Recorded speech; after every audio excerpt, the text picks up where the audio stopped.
Hello, my fellow chess friends. We are back at it again with another epic and educational day of chess. Today we're on Lichess instead of chess.com because it's my strong favorite. Today we're facing a 1901. I am 1912. I have 10 points of elo on our opponent here. First, you're not going to be able to see this. Maybe you will. Angola never played somebody from there. We check. He is terrible at bullet. He is quite good at blitz, and he is slightly worse than me in rapid. So, going forward with that information, we are going to try and get it into a low time situation. And so I believe we need to tickle this because if he jumps forward and he attacks my knight while it's pinned, it's no fun for me. If he steps back, we simply chase the dude around. This is not necessarily a structure that you should love, but we're going to jump forward, defend this pawn. Should I have... Was the whole point of pushing these pawns so that I could get the bishop, and now he has a little place for his bishop to get away to? Quite possibly. That was a minor inaccuracy on my part. I think I should have chased the bishop. But you know what? It's never a bad idea to just develop your pieces. So he wants my bishop. I have the opportunity to kind of like scoot forward, and this pawn push will open this diagonal, which my bishop would most likely get on with my queen. And so pushing this pawn also takes away his retreating square. So we're going to slide back. If he chases us yet again, we scoot back again. Okay, so he's going to pin us. I mean, I'm going to pretty much need to develop this bishop anyway, so I'm able to castle. So we might as well just break the pin.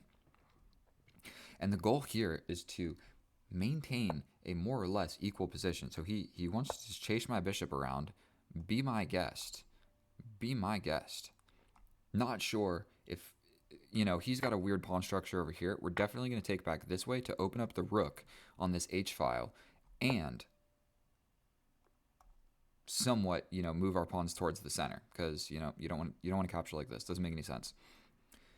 I mean, castling this way seems to be out of the question. Castling this way takes my rook off the file. So I'm not super, super opposed to not castling at all, potentially. And I mean, this knight's not doing a whole lot. Is there any sacrificial ideas? I mean, he would just take here, and I would take, and then he would take. Then I get in with my queen. But you could probably quite easily just like bring your queen or bring your rook. So I don't think any of that is going to work in my favor. We might slide here. We might do this. We're eyeing this little infiltration square into the position. And, I mean, okay, so he defends it with the king. Probably a very reasonable move by our opponent right there. Now, what is the plan forward? Could I potentially go for a pawn break? Should I just castle? It's hard to say. We're not going to spend a million years on this. These are like my two genius ideas. I can also attack this bishop, but then he kind of just reroutes to attacking my king, and I don't love all of that. I can also like step back. And this pawn push doesn't make any sense. And I feel like if I do castle, his rook is really close to just aiding in the attack. So I think castling is just not what we need to be doing here. He doesn't have a pawn break directly in the center.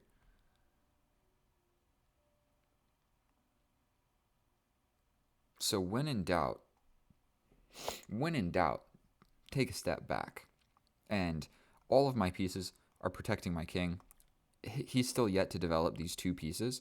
I mean, yes, my rooks kind of suck as well. But if we see this trade, potentially I just take with the king.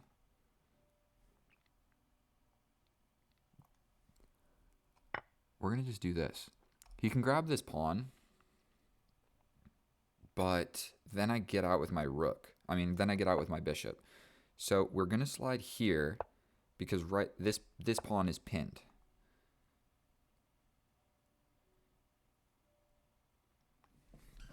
I don't think that I actually need to take.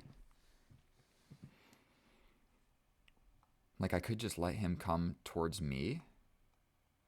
I would love to move my guy. I can also castle this way and kind of just allow this. His queen would get in, but then my rook would get in. Let's take stock of our options. I kind of like taking once because this is kind of my extra pawn. So we are going to take once here. And then do we just castle and say, come and get me, bro? I can also take here.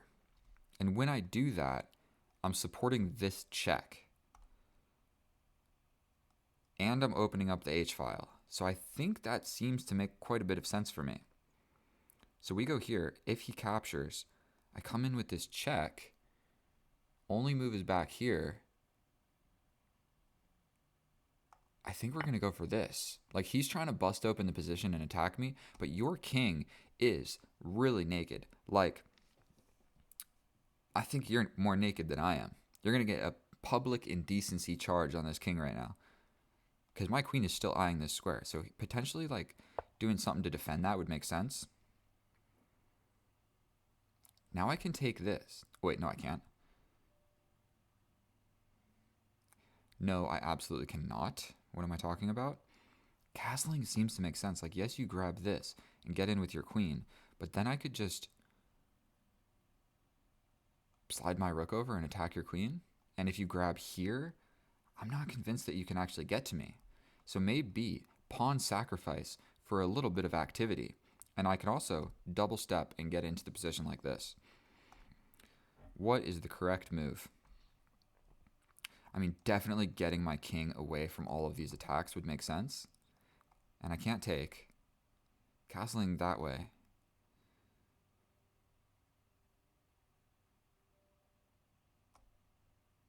Let's just do it. I'm completely up material. Completely up material right now. Potentially I would lose a pawn there. And I think I can still take. Correct? Because you can't take back because then I'm getting in. And like I explained, I don't think that's going to be super great for you. At the very least, I can take, check here, step over here with this check. You got to go somewhere and I win the rook. So I think now is about the time we take this pawn because it's defended tactically. So I don't think he can very well take it. His bishop could take this pawn. That was kind of silly. That undefended this. But wait a minute. I think that I calculated this correctly. Check. If you go here, I hit you with this check. And then I just grab the rook. So, boom. But what if you go here? Well, then I think that I just slide back, and it's going to be like impossible to defend all of that. That rook was doing, the whole purpose of that rook was to defend this check. So let's just go ahead and deliver this check. If he goes here, like I said, there's this check. Right? There's this check.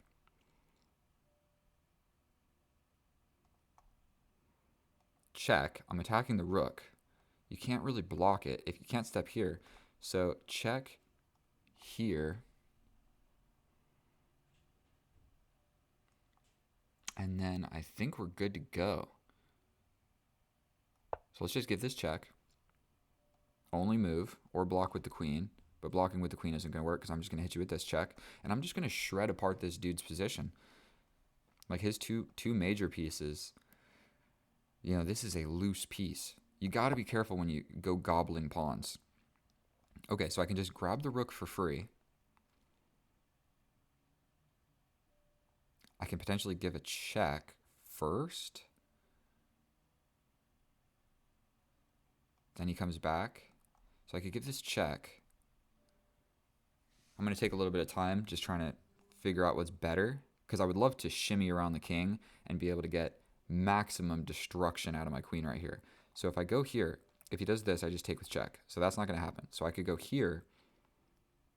If he steps anywhere on this file, I can hit him with this check, which is essentially checkmate. So I think that this is slightly more accurate.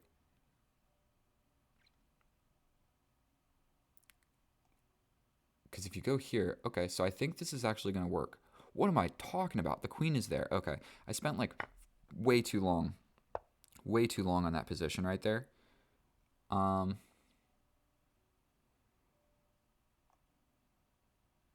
mean, we're just going to give this check. I mean, I'm going to just win this endgame, so let's go ahead and do it. Another beautiful, beautiful check. I think we're going to develop the knight, and now this is defended. Potentially jumping forward makes a lot of sense. I mean, you can take this, but you don't really want to do that. I guess you could have pinned it, but then I can defend like this. So I think maybe that's what we want to do here. Hop forward. We can allow this check. It's not going to ruin me. I think stepping forward onto a dark square, just so there's no nonsense with this guy. And potentially we just jump forward. Okay, so we're just going to trade that off. Absolutely, that's a good move. I can then throw my knight into the center of the board. Kaboom. If you take, you just are in an absolutely crushed endgame. Nothing you can do. You can attack this pawn.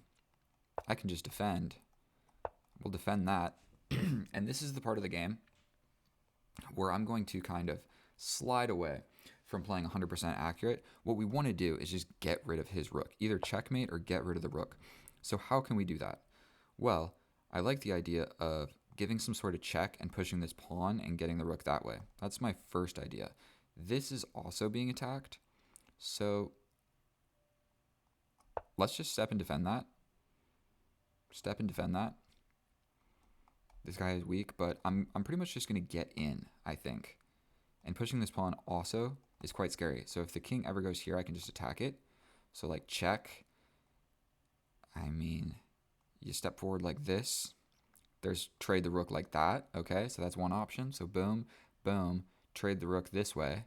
Or check, you step to the back rank, and then you're just going to lose. Because also there's still this. So check. If he came here, I hit him with this discovery. He wants to rematch, but I just don't think that I've got it in me. And so I think run through this without... I think this was a little bit of a mistake here.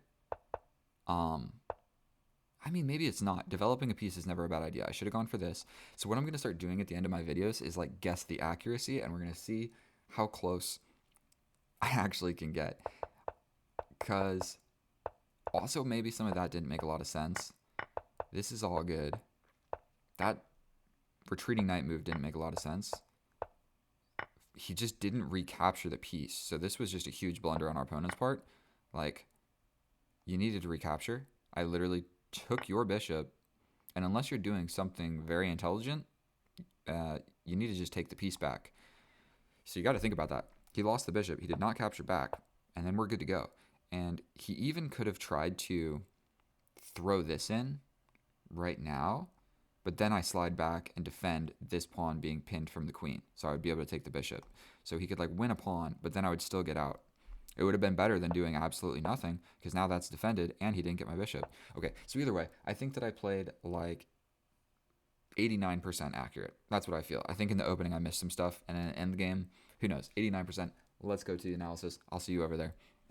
And all right, here we are in the analysis. And oh boy, am I good at guessing my accuracy, because I was pretty gosh darn close. So our opponent, 2 inaccuracies, 2 blunders, 81% accurate. We look at the graph and see that there was never a moment that I was in any trouble.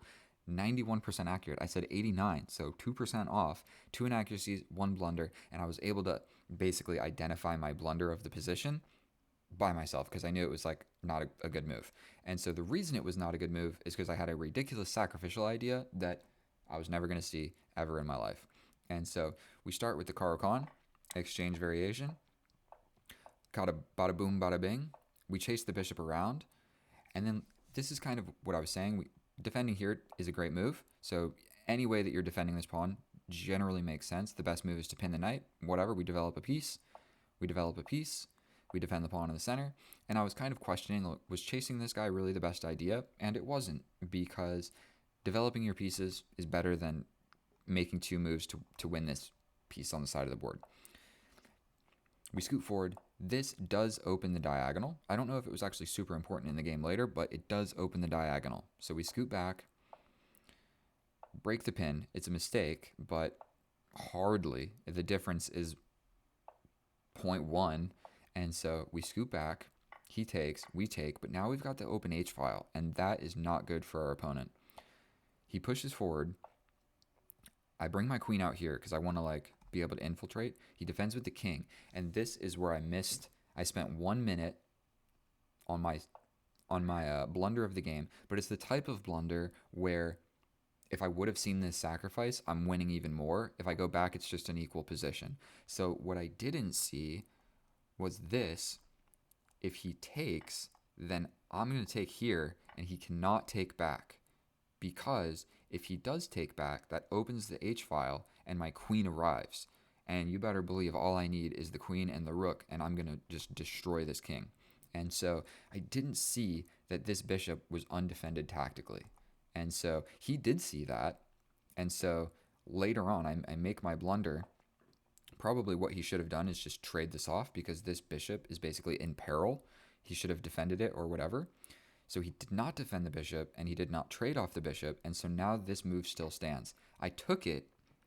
I thought he needed to just take back, but I didn't see that that opens up the H file with this absolutely brutal attack. And I'm not going to go into the lines, but if that happens, I win. Not only that, if he takes, I can just simply win the queen like this. And so, let alone checkmate, but I'm absolutely going to win. So here, I realized that this pawn was pinned by the queen. I got a little bit scared about it, and I scooted back. This is somewhat of an inaccuracy because I don't need to be worried about that. I can simply just take, and then my attack is still going to arrive. We scoot back, don't hate it. We take once, correct move.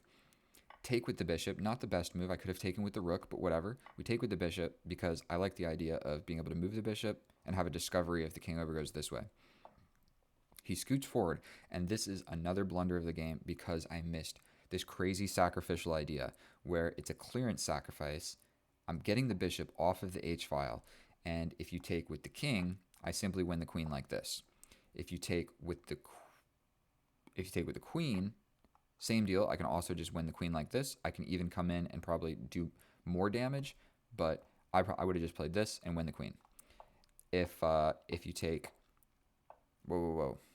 if you take with the rook, I don't even know which ones I explained. If you take with the rook, then I'm coming in with this checkmate, where this is the only move. I come in with this check, you come in, and I sandwich your king like this.